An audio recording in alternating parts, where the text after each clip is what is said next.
नमस्कार दोस्तों, स्वागत है एक और नई वीडियो में। मेरा नाम है प्रदीप, आप देख रहे हैं टेक्नोलॉजी।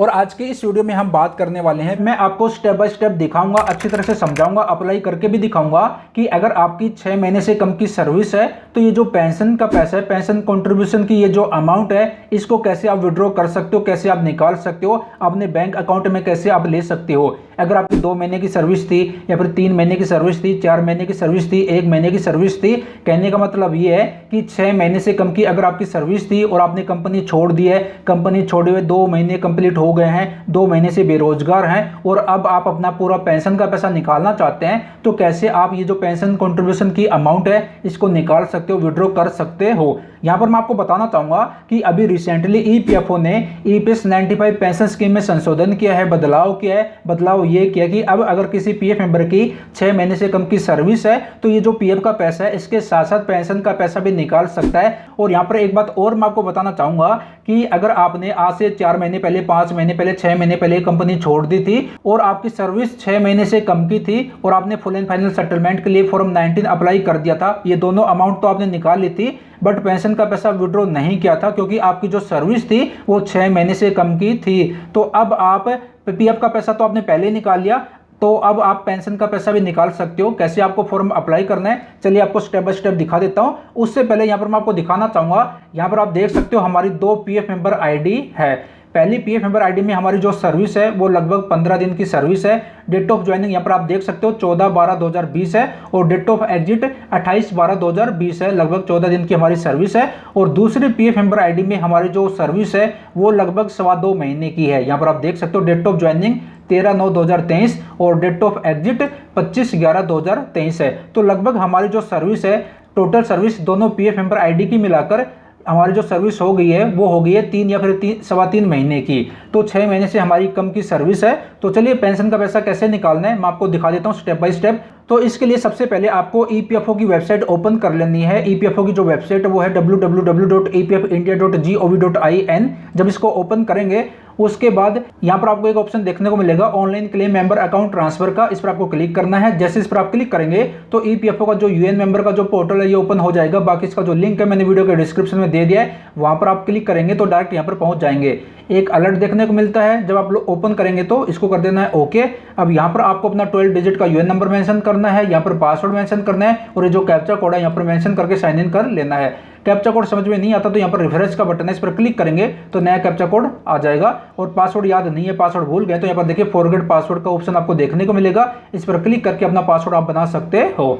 तो यहाँ पर जब पूरी डिटेल मेंशन कर देंगे उसके बाद साइन इन के ऑप्शन पर आपको क्लिक करना है। जैसे साइन इन के ऑप्शन पर आप क्लिक करेंगे उसके बाद आपके आधार कार्ड के साथ जो मोबाइल नंबर लिंक रहता है उस पर एक ओटीपी जाएगा, ओटीपी आप यहाँ पर मेंशन कीजिए और ये जो कैप्चा कोड है यहाँ पर मेंशन करके सबमिट के ऑप्शन पर क्लिक कर देना है। उसके बाद सक्सेसफुली आप यूएन मेंबर पोर्टल पर लॉगिन कर लेंगे। जैसे लॉगिन होता है तो कुछ इस तरह का आपको इंटरफेस देखने को मिलता है। अब यहाँ पर सबसे पहले तो मैं आपको दिखा देता हूँ कैसे आप पता कर सकते हो, कैसे आप जान सकते हो कि आपकी कितनी पीएफ मेंबर आईडी है, कितनी टोटल आपकी सर्विस है। तो यहाँ पर ये जो व्यू का ऑप्शन है इस पर आपको क्लिक करना है। जब इस पर क्लिक करेंगे उसके बाद यहाँ पर सर्विस हिस्ट्री का ऑप्शन आपको सेलेक्ट कर लेना है। जैसे सर्विस हिस्ट्री के ऑप्शन पर आप क्लिक करेंगे तो यहाँ पर आप देखेंगे यहाँ पर हमारी जो है 2 पीएफ मेंबर आईडी है। तो यहाँ पर अगर आपकी एक से ज्यादा पीएफ मेंबर आईडी है तो आप पहले पुरानी पीएफ मेंबर आईडी का पैसा करंट में जरूर ट्रांसफर कर लीजिएगा। कैसे ट्रांसफर करते हैं उसके ऊपर मैंने एक सेपरेट डेडिकेटेड वीडियो बना रखी है, वीडियो का लिंक इस वीडियो के डिस्क्रिप्शन में दे दिया है, वो वीडियो देखेंगे तो आपको कंप्लीट प्रोसेस पता चल जाएगा। तो यहाँ पर देख सकते हो हमारी 2 पीएफ मेंबर आईडी है, हमने पुरानी पीएफ मेंबर आईडी का पैसा करंट में ट्रांसफर हमने कर लिया है। अब यहाँ पर एक चीज और मैं आपको बता देता हूँ कि अगर आपने कंपनी छोड़ दी है, 2 महीने कंप्लीट हो गए हैं, 2 महीने से बेरोजगार हैं, तो अगर आपको फुल एंड फाइनल सेटलमेंट करना है तो आपको फॉर्म 19 और 10C अप्लाई करना रहता है। आगे मैं आपको बताऊंगा, भी दिखाऊंगा कौन सा फॉर्म अप्लाई करना पड़ता है। तो यहाँ पर देखिए सबसे पहले तो मैं आपको दिखाना चाहूंगा, हमारे इस दोस्त ने जो है आज से 3-4 महीने पहले कंपनी छोड़ दी थी और उस समय ईपीएफओ का ये नियम नहीं था कि 6 महीने से कम की सर्विस होने पर आप जो है पेंशन का पैसा भी निकाल सकते हो। उस समय इन्होंने ओनली पीएफ का पैसा ही निकाला था। तो यहाँ पर मैं देखिए ऑनलाइन सर्विसेज के ऑप्शन पर मैं क्लिक करता हूँ और यहाँ पर ट्रैक क्लेम स्टेटस ऑप्शन पर मैं क्लिक करता हूँ। तो यहाँ पर आप देखेंगे ओनली हमने जो है फॉर्म 19 अप्लाई किया था, कर्मचारी शेयर और नियोक्ता शेयर ये जो अमाउंट है इसको विड्रॉ हमने कर ली थी और पेंशन का पैसा विड्रॉ नहीं हो रहा था क्योंकि उस समय हमारी 6 महीने से कम की सर्विस थी और उसके बाद ईपीएफओ ने नया नियम लागू किया था कि 6 महीने से कम की सर्विस होने पर आप पेंशन का पैसा विड्रॉ कर सकते हो। तो यहाँ पर देख सकते हो 6 मई 2024 को हमने रिक्वेस्ट सबमिट करी थी और यहाँ पर अभी करंट स्टेटस क्या आ रहा है, फॉर्म 19 हमारा जो है सेटल हो चुका है, क्लेम सेटल यहाँ पर दिखा रहा है। ठीक है, तो हमने फॉर्म 19 पहले ही जो है अप्लाई करके पीएफ का पूरा पैसा हमने निकाल लिया था।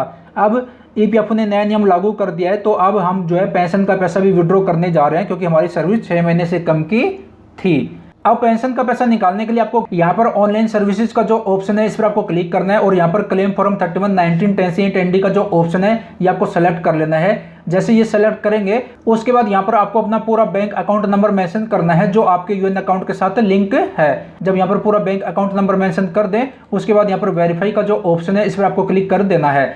उसके बाद यहाँ पर यस का जो ऑप्शन है इस पर आपको क्लिक कर देना है। अब यहाँ पर प्रोसीड फॉर ऑनलाइन क्लेम का जो ऑप्शन है इस पर आपको क्लिक कर देना है। जैसे इस पर आप क्लिक करेंगे उसके बाद यहाँ पर आपके सामने कुछ इस तरह का इंटरफेस आ जाएगा। अब यहाँ पर मैं आपको बताना चाहूंगा कि अगर आपने पीएफ का पैसा विड्रॉ नहीं किया है, कंपनी छोड़ दी है, 2 महीने कंप्लीट हो गए हैं, नौकरी छोड़े हुए 2 महीने से बेरोजगार हैं, तो आपको दोनों फॉर्म अप्लाई करने पड़ते हैं। ये जो कर्मचारी शेयर और नियोक्ता शेयर जो अमाउंट है इसको निकालने के लिए ओनली पीएफ विड्रॉ फॉर्म 19 आपको अप्लाई करना पड़ता है और ये जो पेंशन का पैसा इसको निकालने के लिए only pension withdraw form 10C apply करना पड़ता है। और जैसा कि मैंने आपको दिखाया स्टार्टिंग में कि हमने पीएफ का पैसा तो पहले ही निकाल लिया था फॉर्म 19 अप्लाई करके और हमारा क्लेम भी सेटल हो गया है। तो अब मैं जो है पेंशन का पैसा निकालने जा रहा हूं और यहां पर मैं आपको बता दूं कि जब भी आप फॉर्म 19 और 10C दोनों अप्लाई करें तो पहले फॉर्म 19 अप्लाई कीजिए और जब फॉर्म 19 सक्सेसफुली अप्लाई हो जाए उसके तुरंत बाद फॉर्म 10C भी अप्लाई कर दीजिए। दोनों फॉर्म अप्लाई करने पड़ते हैं। क्लियर?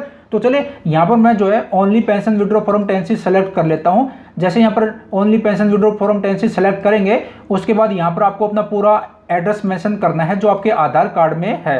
जब यहाँ पर पूरा कंप्लीट एड्रेस मेंशन कर दें उसके बाद यहाँ पर पासबुक की स्कैन कॉपी या फिर चेक की स्कैन कॉपी आपको अपलोड करनी रहेगी। ध्यान ये रखना आपको, जब यहाँ पर पासबुक की या फिर चेक की स्कैन कॉपी अपलोड करें तो वो जो है जेपीजी फॉर्मेट में होना चाहिए। उसका साइज 100 KB से 500 KB के बीच में होना चाहिए। और पासबुक की या फिर चेक की स्कैन कॉपी जो आप अपलोड कर रहे हो उसमें आपका bank account number, IFSC code और आपका नाम मेंशन होना चाहिए। ये चीज़ आपको ध्यान रखनी है।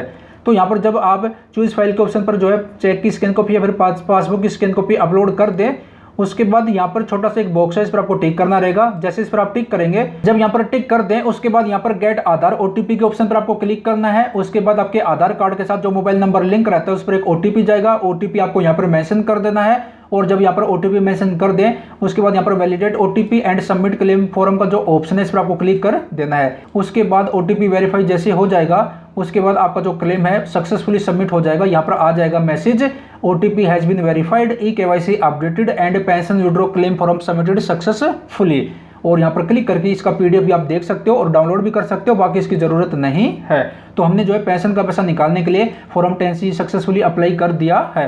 अब यहाँ पर ऑनलाइन सर्विसेज का जो ऑप्शन है इसमें मैं क्लिक करता हूँ और यहाँ पर ट्रैक क्लेम स्टेटस का ऑप्शन है, इस पर मैं क्लिक करता हूँ। तो यहाँ पर आप देखेंगे हमने फॉर्म 19 जो है पहले अप्लाई कर दिया था, 6 मई को अप्लाई किया था और यहाँ पर स्टेटस क्या दिखा रहा है, क्लेम सेटल। और आज हमने जो है फॉर्म 10C अप्लाई कर दिया है। अब अगर आपकी 6 महीने से कम की सर्विस है तो आप पेंशन का पैसा भी निकाल सकते हो। तो अब हमने जो है पेंशन का पैसा निकालने के लिए फॉर्म 10C अप्लाई कर दिया है। तो इस तरह से अगर आपने पहले कंपनी छोड़ दी थी, 2 महीने कंप्लीट हो गए, 2 महीने से बेरोजगार हैं और आपने पहले ओनली पीएफ का पैसा ही विड्रॉ किया था, तो अब पेंशन का पैसा निकालना चाहते हैं, आपकी सर्विस 6 महीने से कम की थी, पेंशन का पैसा नहीं निकाल पा रहे थे, तो अब आप पेंशन का पैसा निकालने के लिए फॉर्म 10C अप्लाई कर सकते हो। मैंने आपको कंप्लीट प्रोसेस दिखा दिया इस वीडियो में। और यहाँ पर मैं आपको बताना चाहूँगा कि अगर आपने कंपनी छोड़ दी है, 2 महीने कंप्लीट हो गए हैं, 2 महीने से बेरोजगार हैं और आपने फॉर्म 19 भी अप्लाई नहीं किया है, फॉर्म 10C भी अप्लाई नहीं किया है, तो जब भी आप फुल एंड फाइनल सेटलमेंट के लिए अप्लाई करें फॉर्म 19 और 10C दोनों जरूर अप्लाई कीजिएगा।